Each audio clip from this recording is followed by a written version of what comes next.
Eu entrei lá, fui no Monte Moriá, fui nos lugares que tá relatado, então eu não preciso mais ler o texto e ficar acreditando. É fato.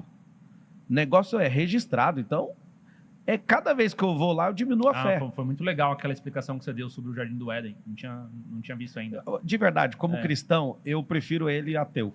É mesmo? Eu falo do fundo do coração e Deus é minha testemunha. Eu te falo por quê. Sabe por quê? Porque um cara inteligente nesse nível, sendo esse ateu de minha tigela, que é a declaração dele mesmo, não minha, que é ele que falou. Esse cara instiga um monte de cristão a estudar. Aí, ó. Esse cara... Verdade. Não, Verdade. Eu espero que ele vire a chave no final ali, que senão vai dar treta. Mas Pablo, eu acho fascinante. E eu tenho o coração aberto para ouvir 100% do que ele fala. Bom. Aí, teve o Stephen Hawking, eu li aquele livro, o último livro dele das Grandes Perguntas, lembra? Isso. Grandes Perguntas... Grandes respostas para grandes perguntas. Um livro assim, de capa azul. Legal. Cara, ele relata um negócio lá que eu deitei no chão, cara, na minha casa, quando eu morava em Goiânia. Eu li e comecei a chorar. Ele falou, não é que eu tô negando a Deus, eu não fui apresentado a ele. Cara, sabe por que eu chorei? Porque os caras que têm relacionamento com Deus, com Jesus, com o Espírito Santo, ao invés de se encher e apresentar essa atmosfera, essa energia para as pessoas, querem bater nos outros. E o cara, em nome da ignorância, fica fazendo isso. Então, Sérgio, continue ateu, irmão. Tamo aí. Você tá tocando terror na cabeça de muita gente. É isso aí. Eu ia falar do vídeo que a gente assistiu do Marçal naquele episódio lá do 3 e Atlas. Cara, uma coisa você falou que o Pablo Marçal fez de certo foi de não falar que era o fim do mundo, que era a nave espacial que tava chegando. Não, porque no meio que tava todo mundo falando que ia bater na Terra, eu falei, cara, o Marçal fez um negócio aqui show de bola, que ele falou que ia bater no Sol. Então, isso aí já ajudou pra caramba, entendeu? Que batesse no Sol, não ia acontecer nada com o Sol, né? E tá aí, né? É um cometa só, galera. Relaxa, cara. Eu fiz aquele react lá, só para mostrar como que determinados assuntos, cara, eles acabam furando a bolha, entendeu? Fura a bolha totalmente. Isso aí é pra gente que é da astronomia, assim, né? E que gosta, pelo menos, isso é muito bom, cara. Mas esse era um assunto novo, né? Era um assunto que tava ali em pauta, tal, não sei o quê. Mas, por exemplo, podia ter passado batido. O Marçal faz 1 milhão de coisas, podia ter passado, 3, beleza, cara, tal. Mas ele foi lá, perdeu o tempo dele fazendo aquele vídeo lá. Até o Buzeira falou, né? Não? Até o Buzeira também colocou o telescópio lá e tudo. Então eu fiz aquilo lá mais para mostrar para pessoas. Tanto que o meu título né? Furou a bolha. O título do meu vídeo é esse, entendeu? Falando como que determinadas coisas na astronomia acabam furando a bolha.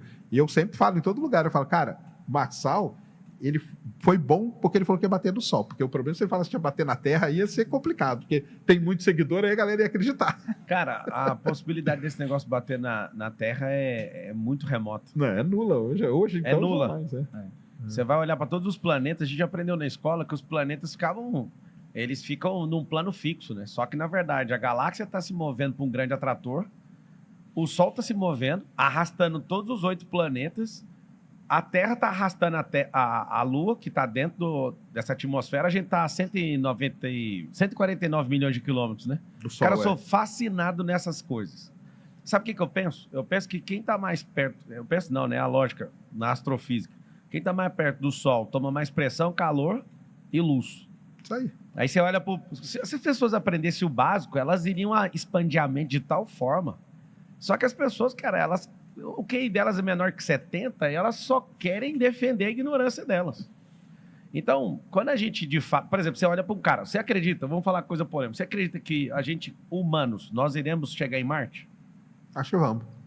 Pô, eu tava sentado em Cabo Canaveral. Fala aí que eu quero comentar uma parada. Depois você me lembra eu tava com o Marcos Pontes, que também sim. é da NASA lá. Sim. E a gente é grandes amigos. Ele me ensina muito, que eu fico fissurado o tempo inteiro em cima disso. Ele falou que tá inscrito para ir para Marte. Sim. Não, ir para Marte a gente vai. Não sei se vai colonizar, né? Colonizar daquele jeito que o Elon Musk mostra, eu acho que não. Mas ir para baixo nós vamos com certeza. Vamos. Você pode ter certeza. A parte mais doida, para fundir a cabeça de quem tá ouvindo, é que o Marcos Pontes falou o seguinte: para ir é 1 ano e meio, para voltar é 3. Você pode explicar isso? Porque você tem que ficar na verdade, sim, a viagem daqui para Marte demora 9 meses. Então, ida e volta vai dar 18 meses. Só que o problema é que quando você vai, a Terra e Marte vão desalinhar. Vai desalinhar. Então você vai ter que esperar 2 anos lá para alinhar de novo. E é melhor esperar ou é melhor voltar gastando o mesmo tempo de espera? Porque aí gasta menos combustível. Gasta menos combustível e tem outra. A gravidade em Marte, ela é 60% da gravidade da Terra. Então você não sofre tanto do que estar tanto tempo dentro de uma nave. Tá. Porque o grande problema para ir para Marte e voltar é a gravidade. O corpo humano, ele não... Quem for para Marte, eu tenho certeza que não volta para a Terra. Porque não vai conseguir se readaptar depois de aproximadamente 4 anos. Vivendo em microgravidade, seu corpo vai... O próprio Marcos Pontes, ele ficou 1 semana no espaço. Aí eu brinco com ele que ele voltou cego, surdo e com vitiligo. Ele tem vitiligo que ele não tinha. Ele tem um problema de audição terrível, que ele usa aquele aparelho que pega a vibração do osso, para você ter uma ideia. Uhum. E ele não usava óculos e começou a usar óculos. Ele ficou 7 dias só. Imagina você, 3, 4 anos vivendo nesse sistema de microgravidade. Seu corpo humano não aguenta, entendeu? Que louco. Não aguenta. Então, quem for, muito provavelmente quem for não volta, entendeu? Ou se voltar, fica em alguma estação espacial em volta da Terra. Mas é isso aí, a viagem é isso aí. É 4 anos entre ir e voltar. 4 anos entre ir e voltar. Nós vamos. E outra também, eu não acho que é para qualquer um, entendeu? Mesmo por conta de tudo isso que eu falei, não só isso, tem a cabeça também, né? Você viajar 9 meses dentro de uma nave, não é qualquer um que tem cabeça. A gente viajou 9 meses dentro da barriga da mãe, que é uma nave, a gente tinha consciência, né? É só desligar a consciência. Por isso que o pessoal tenta o tal do sono criogênico, né? Que aí você desliga a pessoa e acorda ela lá, e beleza. Mas eu acho que a viagem para Marte ela vai ser com astronautas, os caras muito bem treinados e tudo. Aquela ideia, aquela concepção do Elon Musk lá... Você iria, se tivesse... Eu não iria, eu não vou nem Ele não vai nem nem no voo suborbital, você não vai? Nem no suborbital. Por quê? Morro de medo. Tem medo. Nem velhinho, nos últimos dias. Não. Talvez nos últimos dias de vida. Vamos nos últimos dias de vida torrar 10 milhões numa passagem suborbital. Nos últimos dias dá pra ir, né? Mas eu morro de medo de avião, de nave, de tudo isso. Só gosto de transmitir.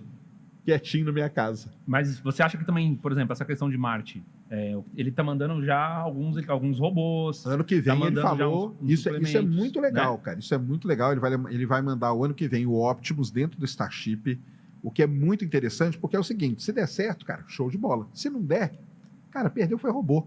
Então mande mesmo, entendeu? É tudo dele. A grande vantagem do Elon Musk, e ele pode fazer isso, ele pode falar essas coisas, é que ele não deve nada para ninguém. Ele deve para ele mesmo. Se der errado, é a grana dele que ele queimou. Não queimou grana de ninguém. Ele queima um pouco do dinheiro americano, né? Ele é subsidiado por isso. Não, nesse caso aí específico, se ele mandar para Marte, não. Entendeu? O que ele tem que cumprir é as coisas que ele tem contrato com a NASA. Mas nesse caso aí, ele... A NASA manda muitas informações de lá. Lá tem um robô hoje em Marte, não tem? Tem. Cara, tem 2. Eu acredito de verdade de falar. Aquela parada do ângulo de 90 graus. Na natureza, a natureza, né, pelo formato de rotação, de translação, do formato dos ventos, não tem ângulo de 90 graus, né? Essa parada que acharam lá em Marte. Parece que Marte já foi habitado e passou meio que pelo apocalipse de lá. Será? Não. Cara, aquela terraplanagemzinha que tem, né, aqueles platores, eu tenho observado algumas coisas e eu sou construtor, eu olho para aquilo, na natureza você não encontra ângulo de 90 graus nas coisas. Mas não tem ângulo de 90 graus, não. A imagem que você... Não, aquela imagem lá, ela não é... A imagem do robô, não é? Não, aquela imagem não é. Eu sei que imagem você está falando, que parece que tem um platôzão, quadradão, bonito. Sim, retangular. Aquilo lá não é. Aquela imagem, o pessoal divulga ela errada, entendeu? Aquele quadrado lá, ele existe porque aquelas imagens foram coladas daquele jeito, entendeu? Então aquilo lá não existe, aquela estrutura não existe em Marte, entendeu?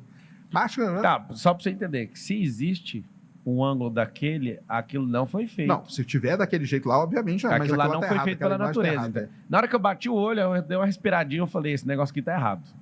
Eu vou te falar, por exemplo, você é um cara que estuda de tudo. Você já estudou a Bíblia? Nunca estudei, cara. Ó, uma sugestão que eu te dou como ateu para você ficar melhor ainda. Estuda Apocalipse. Vou explicar por quê. Porque a Terra, em Apocalipse, fala que o mar vai deixar de existir, a Terra o Sol vai aquecer. Isso aí tem muito a ver com o que vai acontecer mesmo. Porque o Sol vai crescer e ele vai engolir Mercúrio, Vênus, Terra e Marte. Você acha que ele vai crescer? Não, na Bíblia fala que ele vai apagar. Então, mas depois ele apaga. Tem muita coisa, a astrofísica com o Apocalipse tem muita coisa em comum. Sim.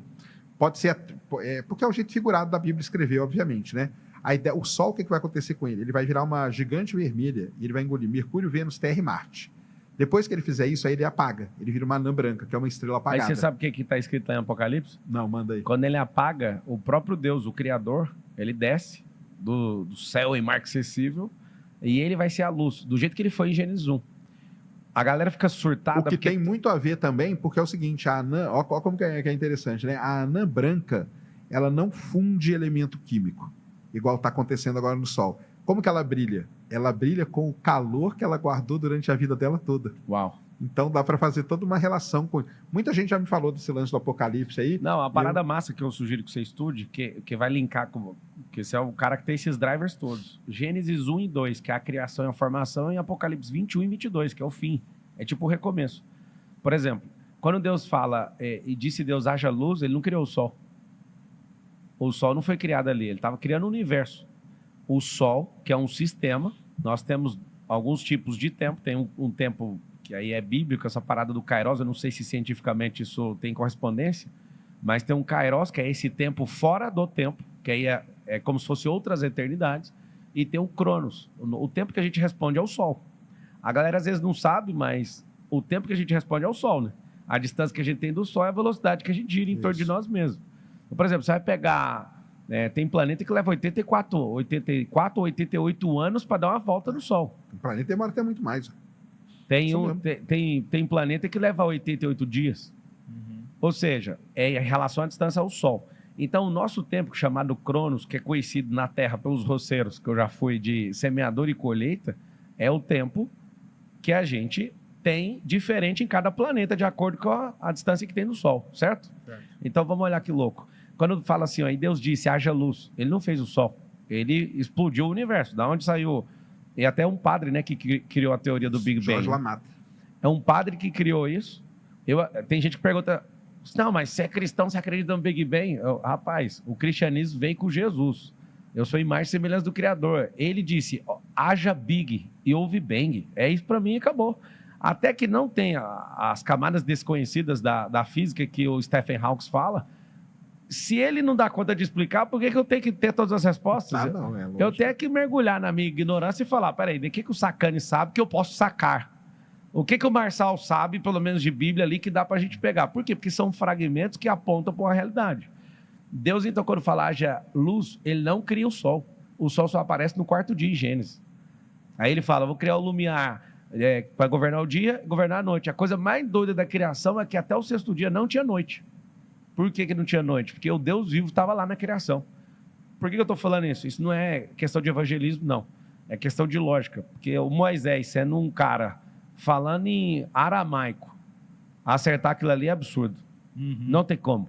É impossível. É 10 elevado a 138. O que me chama a atenção na Bíblia, Sacane, eu já fui religioso, não sou mais, é que a Bíblia, ela tem 737 eventos que são chamados de profético, e 97 deles foram concluídos. Então, matematicamente, é um livro absurdo. E os 3% que não foi concluído é porque não está no tempo.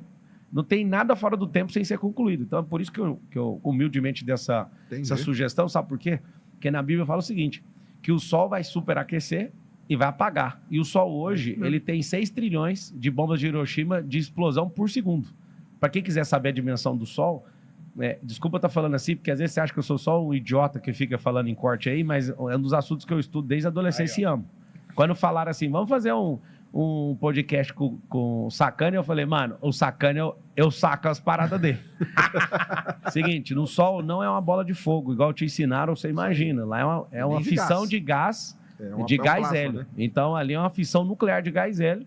E a correspondência matemática no seu cérebro, pra você entender o que é o Sol tem 6 trilhões de bombas de Hiroshima de potência por segundo. Então, a cada segundo, 6 trilhões de bombas de Hiroshima estão explodindo lá. Ou seja, é uma máquina, certo? Aí você pega Apocalipse. Humildemente eu sugiro, por quê? Por conta da matemática bíblica. De 97% já está concluído, Sim. Os 3% que falta é porque falta gatilho para ativar. Aí o que fala? Olha que louco. Eu acho isso louco demais. Fala o seguinte, que vai chegar o dia que o Sol não vai mais existir, nem o mar. A Terra já foi purificada com água, tanto é que no topo das colinas, já fui nas maiores que tem no mundo e falta só no Nepal. Tem calcário, sim ou não? No topo. Ou seja, a água do mar já subiu, igual fala no dilúvio. Mas a parte doida. Aí ele fala que a Terra vai ser purificada no fogo. Então faz todo sentido o que você falou.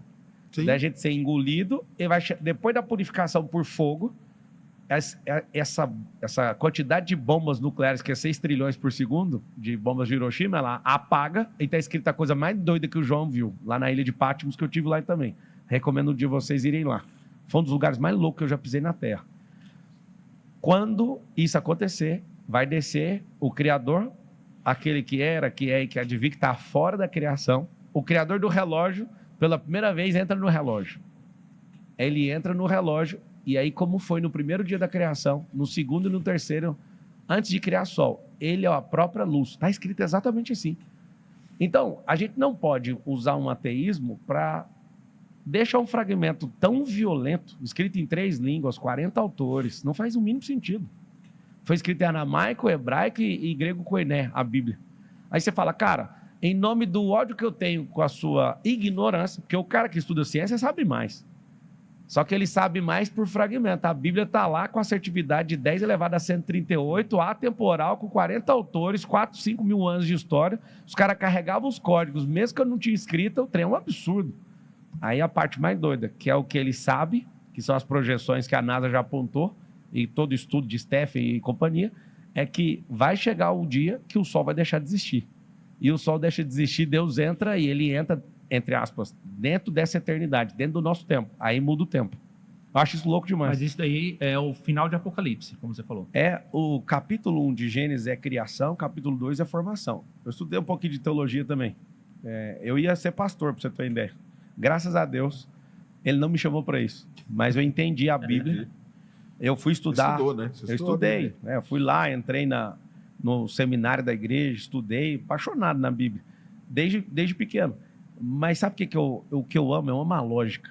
Porque todo milagre é lógica, a Bíblia inteira é lógica, tudo isso é lógico. Topa estudar Apocalipse? Vou dar uma lida, sim. Vou dar uma lida. Bom, sim. Tá parecendo... O Rodrigo Silva já falou para estudar Daniel, né? Que Daniel tem, é verdade, tem muita gente com ciência. Quem falou? E tal. O Rodrigo Silva. Cara, o livro de Daniel é máquina. Então, ele falou. Mas pra aí estudar... o Rodrigo Silva, o livro de Daniel tem a ver com alienígena, né? Com seres tem um de monte outros de planetas. coisa. E o Apocalipse, muita gente já me falou isso. Quando eu explico qual vai ser o fim do sol, o pessoal, caramba, isso aí está escrito em Apocalipse. Obviamente que é não desse jeito, mas na linguagem ali que dá para você fazer essa relação aí que você fez mesmo. É isso mesmo. O pessoal tem falado muito de que a inteligência artificial é uma ferramenta, né? Muito fraca para cumprir o Apocalipse. É fraca. Ela está minerando dados de forma muito suja. Ela não é uma inteligência em primeiro lugar, né? Inteligência é biológica. Isso aí é então isso não é inteligência, esse nome é errado. E uma honra ver Isso é um nome marqueteiro, né? Esse nome não existe, não faz sentido para ela. Por exemplo, a cada 10 informações complexas que eu peço para IA, eu não fico perguntando igual eu pergunto para o Google, eu pergunto coisa que o meu cérebro não processa. Ela, a cada 10, erra 6, 7. Ela erra mapa, cara. Tava lá no Marageu, ela foi e colocou os países de cabeça para baixo. Mano, onde você tirou esse mapa? Aí eu tenho um print aqui, pô. Ela, desculpa, tá errado. E foi lá e refez o mapa. Vai cagar. O que está acontecendo? Essa galera está minerando dados, 67% vem de Reddit, vem de Wikipédia, você está ficando doido. Certo? O Wikipédia lá, quem que faz? Mas dá para aprimorar e melhorar isso Não daí dá ainda. para aprimorar, não. Vai chegar num ponto... a tecnologia tem 6 passos. Tem a digitalização, a desmaterialização, a desmonetização, a disrupção, e tem esse passo aqui que aquele óculos da Apple não resistiu, que é a decepção. A IA não passou na fase ainda da decepção. Ela vai chegar num ponto que ela não vai conseguir entregar, porque o pensamento dela não é livre, ela é programada. Ela tem drives e tem prompts já prontos, e isso vai começar a irritar. Por exemplo, um sócio meu nos Estados Unidos foi pedir instrução para a IA para colocar o filho na escola. E aí a IA gastou mais de 1 hora para convencer ele a colocar no estado onde era esquerdista, que conservadorismo é um lixo e tal. Ou seja, ela está pré-programada, ela não é uma inteligência. Ela tem filtros, né? Obviamente ela tem filtros. Então, e ela é uma ferramenta de busca e é um processamento de certos pensamentos, vamos dizer assim, para pessoas que não querem pensar, pô. E ela minera muito bem os dados. O problema é que daqui para frente vai ter uma decepção absurda, porque não vai dar conta de multiplicar o canhão desses dados. Os caras falam, vai descobrir a cura do câncer. Cara, dificilmente vai descobrir, sabe por quê? Porque sem experiência não tem esse tipo de descoberta. Mas aí a gente tem que fazer né? Sim. Não é que essa IA aí que vai descobrir a cura do câncer. Essa não tem como. Não. Isso aí a IA, ela já é aquele negócio, né? A inteligência artificial já é usada há muito tempo na parte científica e tudo mais. Os LLMs, ou essa IA generativa que a gente usa hoje, aí o ChatGPT, Gemini, essas coisas todas, isso aí ela tem uma outra função. A descoberta do câncer, não é que ela vai descobrir a cura do câncer, mas a gente, utilizando as IAs, o outro tipo, que é a IA preditiva, que a gente chama, a gente consegue fazer um processamento de dados com um monte de variável que precisa para tentar descobrir ali, principalmente as proteínas, as Na coisas verdade, ali. a cura de qualquer coisa já existe, é porque não foi acessada. Não foi acessada. Porque se existe o lado bem, existe o lado mal. O que a gente precisa é balancear isso. Aí é um outro assunto que eu curto demais, que é a tal da metafísica. Parece papo de doidinho, cara, mas é a coisa mais doida, que a metafísica aplicada na informática vai ter a computação quântica absurda, que é o que já tem, né? A Microsoft desenvolvendo processador que é imaterial, esses caras foram longe demais. Quando a computação quântica estiver brabo, o Renato 38 lá vai se lascar com os Bitcoin. Os caras vão quebrar a criptografia de tudo. Ah, não, mas aí vai ter. Não vai se lascar nada, ele vai se dar bem, porque é o tanto igual a mineração do Bitcoin no computador quântico, imagina. Mas você quebrando o código, todo mundo... Mas aí você vai ter a autocustódia. É que o Sacani, ele acha que a situação vai se equilibrar, porque também a cibersegurança vai levar lá em cima vai o nível de complexidade. É porque é o seguinte, tudo começa militar, depois megacorporações de metacapitalismo, e depois vai chegar no povo. Quando chegar no povo, irmão, não tem segurança mais. É claro que na mesma velocidade isso vai acontecer, mas é um paralelo da informática com o setor automobilístico. Um dia o Bill Gates falou o seguinte, se o setor automobilístico tivesse crescido igual a informática cresceu, um carro hoje, ele falou isso em 2000, um carro hoje ia fazer 25 mil quilômetros com litro de gasolina. Você tem que ver o interesse dos caras em querer defender isso. Não tem interesse em querer defender, porque a computação quântica pega 100 anos de cálculo e resolve 6 segundos. Então não faz o mínimo sentido.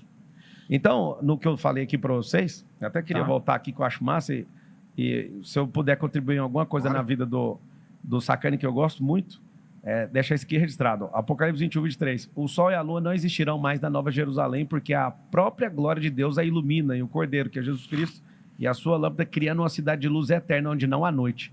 Isso aí. Por que essa parada ela faz muito sentido? Porque o João escreveu isso aqui por volta de 85, depois de Jesus, lá na ilha de Patmos, na Grécia. É uma caverna, cara, você vê a energia de lá, é louca.